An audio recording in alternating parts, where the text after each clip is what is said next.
High, সমুদ্রের তলদেশে সোনার ডিমের চাষ হচ্ছে। অনেকটা রূপকথার সোনার ডিম পাড়া হাঁসের গল্পের মতো। আসুন এটি আমরা ইংরেজিতে জেনে নিই, তারপর এর থেকে কিছু গুরুত্বপূর্ণ ভোকাবুলারি শিখি।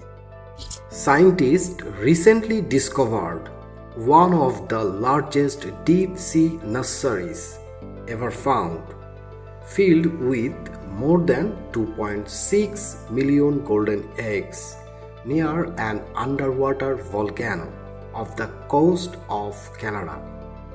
আসুন এর বাংলাটি জেনে নিই। বিজ্ঞানীরা সম্প্রতি কানাডার উপকূলের কাছে পানির নিচে থাকা একটি আগ্নেয়গিরির পাশে খুঁজে পেয়েছেন গভীর সমুদ্রের অন্যতম বৃহৎ একটি নার্সারি, যেখানে 26 লক্ষেরও বেশি সোনালী ডিম রয়েছে। আসুন এর থেকে আমরা বেশ কয়েকটি গুরুত্বপূর্ণ ভোকাবুলারি শিখে নিই। সায়েন্টিস্ট অর্থ হচ্ছে বিজ্ঞানীরা। এর সিনোনিমস হচ্ছে রিসার্চার্স, এক্সপার্টস। রিসেন্টলি অর্থ হচ্ছে সম্প্রতি। এর সিনোনিম হচ্ছে লেটলি, জাস্ট নাও। ডিসকভার্ড আবিষ্কার করেছে। এর সিনোনিম হচ্ছে ফাউন্ড, ডিটেক্টেড।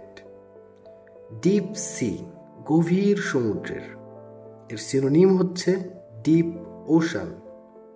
নার্সারিজ এর বাংলা হচ্ছে ডিম পাড়া বা ছানাদের আবাসস্থল।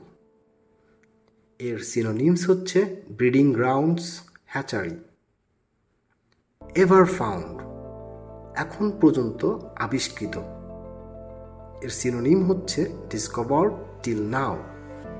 ফিল্ড উইথ পরিপূর্ণ। এর সিনোনিম হচ্ছে প্যাকড উইথ, ফুল অফ।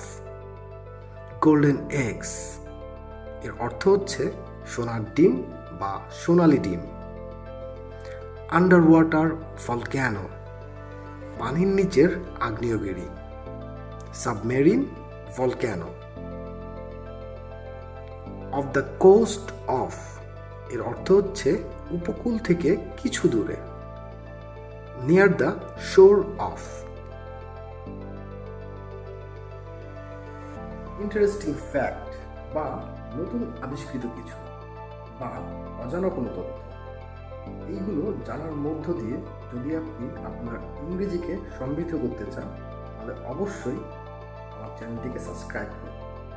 দেখা হচ্ছে নতুন কিছু নিয়ে আগামী পর্বে। আজকের মতো টাটা।